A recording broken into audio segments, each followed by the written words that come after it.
Nos vamos a ir en este primer bloque, Javi, pues con la actualidad, con la más rabiosa actualidad y, como decíamos fuera de micros, pues la liga ya está totalmente decidida, por lo menos lo que viene siendo la primera plaza. Lo que no está para nada decidido son los puestos de descenso. Pocas temporadas vemos, ya lo hemos repetido muchas veces, pero es que hay que insistir en ello, que esté todo tan igualado y que encima que haya equipos pues de la categoría de los que están inmiscuidos. En este caso, Valencia, Español, Sevilla, Valladolid, en fin, en cuentas, equipos históricos. Sí, además se dan paralelismos, ¿no? No me parece casual la destitución la semana pasada tanto de Diego Martínez como de Pacheta, ¿no? Los equipos se ven obligados a mover algo, ¿no? Dado que no está funcionando lo que están haciendo. De hecho, bueno, sin ir más lejos, estas dos nuevas destituciones más altas de nuevos técnicos no han repercutido en victoria para ni Español ni Valladolid, que siguen en el alambre, y es que son cada vez más los equipos que se meten en esa pelea. Yo creo que ya ha acreditado que el Elche va a ser equipo de segunda división la temporada próxima. Otro equipo que también, por cierto, ha destituido al entrenador, aunque esto parece un poco más por motivos de índole interno. Que, por cierto, Almirón, no sé si lo recuerdas, va a ser el nuevo técnico de Boca Juniors. Sí, se ha hablado incluso, se habló por momentos de Pablo Guedes, entrenador del Málaga, ¿Ah, sí? algo que parecía poco menos que una fake news, y así se ha confirmado. El propio técnico Bueno, Almirón, que es un histórico también de Boca, y que, bueno, llegará en esa función de entrenador que he estado viendo en Argentina, que tampoco es que seduzca mucho, ¿no? La idea de contar con el ex del Elche. Pero bueno, yéndonos, que me he ido un poco por las ramas, si me voy el Español y Valencia, que ahora mismo ocupan la penúltima y la antepenúltima posición, tienen 27 puntos, y yo metería, para mí el límite es el Sevilla, que está 13º con 32 puntos, otro equipo también que destituyó a su técnico, en este caso Sampaoli, para hacerse con Mendilibar, y prácticamente, Antonio, que era lo que quería centrarme un poco, de los equipos que están inmiscuidos en el descenso, que son 1, 2, 3, 4, 5, 6, 7, 8 equipos, certificando ese Elche, con lo cual nos quedarían 7 para 2 plazas. Todos los equipos han cambiado de entrenador, exceptuando Almería, que sigue con Rubí a los mandos, Getafe, que sigue con Quique Sánchez Flores, y bueno, el Cádiz, que sigue con Sergio, ¿no? Sí, ha habido una batería de cambios en los banquillos que en algunos casos pues ha podido venir bien. Yo creo que, Javi, lo podemos decir ya, a pesar de llevar tan solo 2 partidos, creo que al Sevilla le ha venido bien la llegada Sí. de José Luis Mendilibar, a pesar de que el otro día, bueno, se quedó un poco con la cara partida, pero bueno, la situación, el contexto invita a pensar que el Sevilla, bueno, está dando pasitos, ¿no? Para conseguir la permanencia de forma un poquito más holgada, ¿no? El Sevilla sigue un poco en el lío porque el otro día tampoco tuvo suerte. O sea, dejarse remontar, dejarse empatar un 0-2, que llevaba de ventaja, es demasiado duro, ¿no? Para la circunstancia que tiene. No se le dio el partido tampoco de cara, ¿no? Con esa expulsión tempranera de Gueye, que no ayudó al equipo. Pero sí que es verdad que, pese a contar con un jugador menos, pareció que tenía bastante controlada la situación. Y sin embargo, bueno, pues al final acabamos teniendo un empate que no satisface, y vemos cambios, ¿no?, importantes en este Sevilla, como por ejemplo la entrada de Dimitrovic en el arco, que el otro día tampoco puede hacer nada, ¿no? Porque ese último gol de Gonzalo Paciencia en el descuento, yo creo que a todo ojo es inapelable, ¿no? Que era un tiro casi imparable.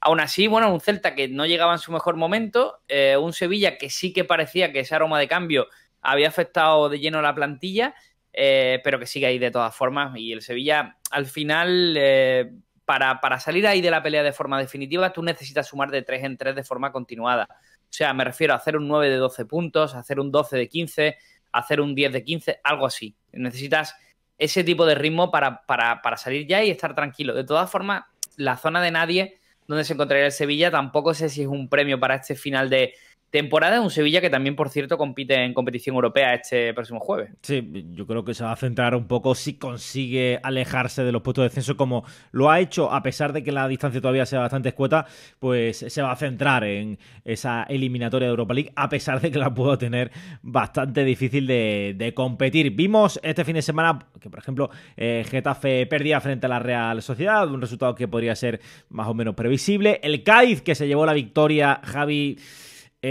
Contra todo pronóstico ante un Betis que yo creo que el Betis tenía el cable pelado ese día porque que se quedó con 2 menos, pero es que se pudo quedar con 3 o 4. O sea, Pellegrini estaba allí que se iba a volver loco, ¿eh? Es que se le salió todo mal al Cádiz, ¿no? Primero la lesión de Petzela, posteriormente la expulsión de Canales.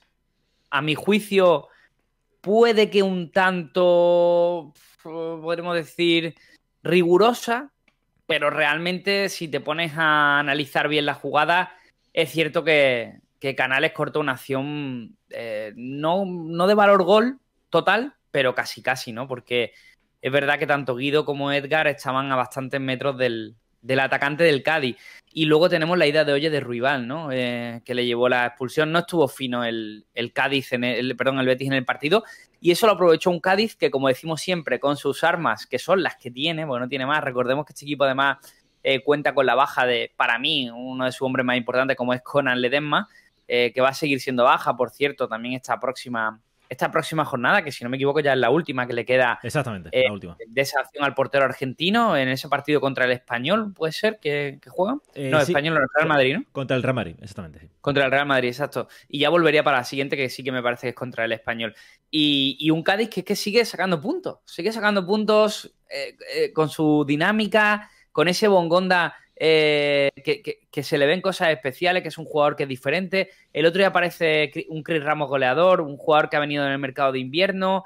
En fin, una fórmula que parece bastante... que a mí al menos me da garantía de que el Cádiz puede pelear con muchas garantías en la permanencia en Primera División. Sí, dentro de que su fútbol podríamos catalogarlo de primario, ¿no?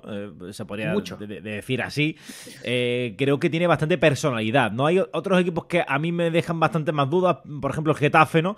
Pero el Cádiz se ve que las armas que tiene las explota, yo diría que a la perfección. Bajando un poco en la clasificación, quiero dejar para el final ese Almería-Valencia, por ese enfrentamiento directo que vivieron en los Juegos del Mediterráneo. El Valladolid, Pezzolano, que estuvo a punto de conseguir la victoria, pero un penalti ahí en el último minuto permitió a Murici empatar el encuentro y salvar a un Mallorca que venía cosechando malos resultados y que al final pues consigue un puntito en una situación que era complicada, ¿no? En Valladolid. Hacía tiempo que decíamos que Murici no aparecía, era un jugador que estaba ciertamente, cuestionado, aunque creo que al final va a cerrar la temporada con un buen número de goles y que me parece una cifra importante dentro de un equipo como el Mallorca. Y el otro día aparece el Kosovar para darle la vida a su Mallorca cuando se le pusieron las cosas muy complicadas ante un Valladolid que iba a debutar su nuevo técnico con victoria. Y me quedo con varios detalles en el Pucela. Uno es la titularidad de Lucas Rosa, que es un jugador que siempre creo que cumple bastante. A mí es un lateral que personalmente me ha ganado mucho. Creo que Iván Ferneda sí que es cierto que tiene un potencial, y ahora lo hablaremos en el siguiente bloque, muy alto, pero Lucas Rosa me parece un buen lateral. Y lo quiero dejar como... porque el otro día, precisamente en el partido contra el Real Madrid, donde encajaron 6 goles, no estuvo precisamente acertado el brasileño. Y en este partido, que sí que estuvo bastante bien, aunque atrás también se puede cuestionar algunas cositas, quiero destacarlo. Y sobre todo la aportación de 2 jugadores, de los cuales esperábamos mucho, como eran Kennedy, que llegó en el mercado estival, y no ha permitido las lesiones, que apenas veamos nada del brasileño, y el otro ya está bien, da una asistencia. Y el otro es el Imamala, el atacante marroquí del que se esperaba muchísimo en el mercado invernal y que también ha estado bastante privado de minutos a consecuencia de lesiones y que el otro día marcó. Sí, buen golito el que marcó, buen chicharro, el que creo que puso por delante al Valladolid. Porque al final Antonio Sailari no puede sacar las castañas siempre del fuego, ¿no? Claro. Necesita algo más el Valladolid, si no lo va a tener imposible. Sí, yo lo vi pelearse ahí y fregarse ahí con toda la defensa del Mallorca, que no son pocos los efectivos que guarda ahí también Javier Aguirre, y la verdad es que pues necesita más apoyo goleador, ¿no? Si no es muy difícil mantenerse en primera. Vamos ya con ese partido, Almería-Valencia. Yo lo vi entero, Javi, la verdad es que el Valencia, lo de siempre, es que prácticamente lo de siempre, lo que venimos hablando jornada tras jornada. Primero muy buenos minutos, una primera media hora en la que fue clarísimo protagonista, tuvo varias ocasiones de gol, Kluivert muy bien, en fin, mostrando buenas sensaciones, ya subiendo la banda espectacular como siempre, pero pasa algo en el partido y ¡pum! Y se apaga Valencia. Luego viene una lesión y de esa lesión, en cuanto sale un jugador, cuando sale Nico del campo, le marcan el gol aprovechando la situación de ese jugador menos, otro lesionado, en fin, se le acumulan esa mala suerte, ese gafe continuado, que por eso me hace invitar a pensar que el Valencia lo va a tener complicado, ¿eh? Lo vemos más en los equipos, o hablamos más de los equipos que están en la parte de zona de la tabla cuando hablamos de este tipo de exageraciones, pero yo el otro día lo hablaba con un amigo, precisamente nada que ver con stream o con podcast que solemos hacer, pero hablábamos y poníamos un ejemplo bueno de Rocky, ¿no? De Rocky Balboa, del boxeador. Bueno, de la película, del personaje, ¿no? Por ejemplo, hablando del por qué el Barça tenía tantos problemas cuando jugaba en Europa, cuando jugaba con algún rival potente, y es que al Barça tenía un problema, es que como no se le dieran todas las cosas de cara desde el principio, como recibiera un golpe duro, le costaba mucho. Y luego había otro tipo de boxeadores que eran más semejantes a Rocky, que aguantan golpes para él dar su punch final. Y aquí encontramos varios casos, por ejemplo, hemos hablado del Cádiz. El Cádiz aguanta golpes, el Cádiz los aguanta. Sí. El Almería aguanta golpes, el Valladolid los aguanta. Tienen unas plantillas muy primarias, como hemos dicho antes, probablemente con menos talento individual todas que las del Valencia, pero te aguantan esos golpes. Si pierden una jornada, incluso haciéndolo por goleada, a la siguiente jornada se encargan de competir, sobre todo si es un rival de igual a igual. El Valencia ahora mismo esos golpes no los soporta. En cuanto recibe el primero se viene abajo. Y es una pena. Has definido bastante bien el partido. Has hablado de Gallá. A mí me gustó mucho. Yo vi un Gallá prácticamente jugando de extremo izquierdo. Eso es un lujo que no pueden tener equipos que están en la parte baja de la tabla. Solo lo tiene el Valencia, tener un lateral de ese nivel. Mamardashvili lleva 2 jornadas bastante malas, bastante terribles, incluso costando errores individuales a su equipo, pero no es propio. No es lo que hemos visto durante toda la temporada. Hablaba de Kluivert, que estaba jugando muy bien, era el más activo de la primera mitad y se lesiona. Nico González también se lesiona. Arrastra una lesión que ya tuvo la semana pasada. Parece que, bueno, intentará forzar para estar el próximo partido. Lo doy como aportación también. Thierry Correia se ha lesionado también. Están hablando de semanas de baja, de nuevo de una nueva lesión muscular, de una rotura que le tendría 2, 3, 4 semanas de baja, con lo cual ya no cuentes con él para el próximo mes de competición. Y Samu Castillejo, que de hecho está bastante bien y que marcó. Pero el problema que tiene es que enfrente tenía un equipo muy funcional, que de nuevo le vuelve a dar errores. Robertoni, ¿cuántas asistencias lleva ya esta temporada? Es impresionante el rendimiento que está teniendo el argentino. Melero, que le echábamos de menos, volvió y marcó. Luis Javier Suárez, que no estuvo muy acertado, pero se guerreó con la defensa rival. En definitiva, aquí lo que vemos es boxeadores que aguantan golpes y que probablemente eso les haga o que sepan o que sean conscientes, porque Rubis ha jugado al descenso, Sergio González ha jugado al descenso, son entrenadores que están acostumbrados a vivir ese tipo de situaciones, pero el Valencia lamentablemente no está acostumbrado a vivir ese tipo de situaciones y creo que en lo anímico lo va a tener un poco más difícil que todo esto. Sí, es que se veía, puso Gallá uno de los últimos centros prácticamente en los últimos minutos de partido y casi marca un gol Hugo Duro con su remate. Y la sensación era esa, ¿no? Sí. Se fue rozando el palo y la sensación era de que no entra, no conseguimos levantarnos de ese golpe. Todavía queda tiempo, la verdad es que... Sí, no, a ver. Por juego, por equipo, por calidad individual, creo que el Valencia tiene opciones para, obviamente, conseguir la permanencia, pero tiene que lograr Baraja que todos esos golpes que recibe todo equipo durante un partido, sea capaz de sobreponerse, porque a la mínima de cambio es que el primer gol fue un mazazo brutal para el equipo y a los pocos minutos vino el segundo, pero es que pudo venir el tercero. Tiene que dar ese pasito, ese cambio de chip para poder competir. Además, lo bueno es que tiene rivales directos en algunos de los enfrentamientos de aquí a final de temporada. Lo malo es que como los pierdas, prácticamente te ves en el hoyo, ¿no? Y la semana que viene juegas en Mestalla, que en este momento no creo que sea un punto a favor. Lo que sería normalmente un punto a favor, creo que mete más presión, ¿no? También se entiende, ¿no? Es una afición que no está... Es una afición que hace 2 años estaba jugando una final de Copa del Rey. O sea... Claro. Bueno, perdón, el año pasado. No, el año pasado, sí. Esta última edición fue una final de Copa del Rey que además perdieron en los penaltis, con lo cual bueno, pues nos habla evidentemente de que no estamos hablando solo de un pasado histórico, no estamos hablando de un pasado reciente, ¿no? Este Valencia que, como decimos, a nivel individual está muy fuerte y probó Baraja, ¿no? Un nuevo sistema, metiendo casi un 4-4-2, un tanto más ofensivo que el habitual, que incluía 3 centrocampistas, pero ni con esas consiguió revertir una Almería que se encontró cómodo, sin grandes alardes, pero lo suficiente para llevarse el partido. Sí. Y nos vamos con el español de no Diego Martínez, sino de Luis García. Sí. La película, en este caso, muy parecida a la de Diego Martínez, si no diría que peor. No pude ver el partido al completo, lo estuve viendo ahí bichando mientras estaba con unos amigos. Yo lo estuve viendo. Pero la sensación, después pude ver un resumen muy amplio, y la sensación es que el Athletic pudo meterle un carro, pero varios goles de ventaja, ¿no?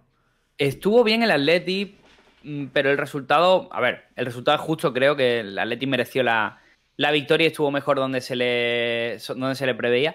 También es verdad que el Español agudizaba algunos problemas que creo que van en defecto de plantilla, que es precisamente lo que ha ido poco a poco lastrando la confianza de Diego Martínez en el club y del club en Diego Martínez. Creo que ha sido una relación que al final ha sido contraproducente para ambas. Y es los laterales, ¿no? Vimos a un Óscar Gil jugando de lateral izquierdo, que no es una posición que no es suya. Si hablamos de Óscar Gil, que es un lateral derecho que ya de por sí nos deja algunas dudas para el nivel máximo que se puede alcanzar en primera división, pues ya jugando a pierna cambiada ni te cuento, ¿no? Creo que pasó muchas dificultades.